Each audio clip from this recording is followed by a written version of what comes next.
తెలంగాణ ప్రజల మధ్యలో అమరుల త్యాగాలు నిరంతరం జ్వలిస్తూ ఉండేలా దీపం ఆకృతి వచ్చేలా స్మారక నిర్మాణం ఉండాలని సీఎం కేసీఆర్ పూనుకున్నారని మంత్రి ప్రశాంత్ రెడ్డి తెలిపారు. హుస్సేన్ సాగర్ ఒడ్డున ప్రభుత్వం అత్యంత ప్రతిష్టాత్మకంగా నిర్మిస్తున్న తెలంగాణ అమరవీరుల స్మారక చిహ్నం నిర్మాణ పనులను మంత్రి పరిశీలించారు. ఇక ప్రధాన ద్వారం వద్ద జరుగుతున్న రోడ్డు పనులను పరిశీలించి పలు సూచనలు చేశారు. అధికారులు వర్క్ ఏజెన్సీతో సమీక్షా సమావేశం నిర్వహించారు. జూన్ 2న సీఎం కేసీఆర్ వారోత్సవాల్లో భాగంగా ఒక రోజున అమరవీరుల స్మారక చిహ్నాన్ని ప్రారంభిస్తారని ప్రశాంత్ రెడ్డి వెల్లడించారు.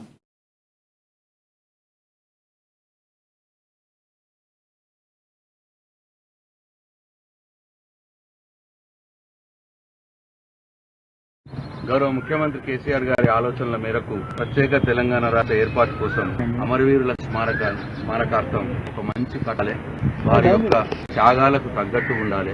తెలంగాణ రాష్ట్రంలో ఉన్న ప్రతి ఒక్కరికి వారి యొక్క త్యాగాలు నిరంతరం గుర్తు చేసే విధంగా ఉండాలి అని చెప్పి గౌరవ ముఖ్యమంత్రి గారు ఈ నెక్లెస్ రోడ్ లో మరి వాళ్ళు ఇంత గొప్పగా అమరవీరుల స్మారక చిహ్న కట్టడాన్ని వారు తలపెట్టినారు. అది దాదాపు పూర్తి దశకు వచ్చింది. ఈ జూన్ 2వ తారీఖు నాడు తెలంగాణ రాష్ట్ర ఆవిర్భావ రోజున ఆ వారోత్సవాల్లో భాగంగా ఒక రోజు ఈ కట్టడాన్ని ప్రారంభం చేసుకోవాలని చెప్పి ముఖ్యమంత్రి గారు నిర్ణయం చేసినారు. మరి దీంట్లో మా R&B డిపార్ట్మెంట్ భాగస్వామ్యం కలిగి వారికి సర్వదా మేము కృతజ్ఞతలు ఉంటాం.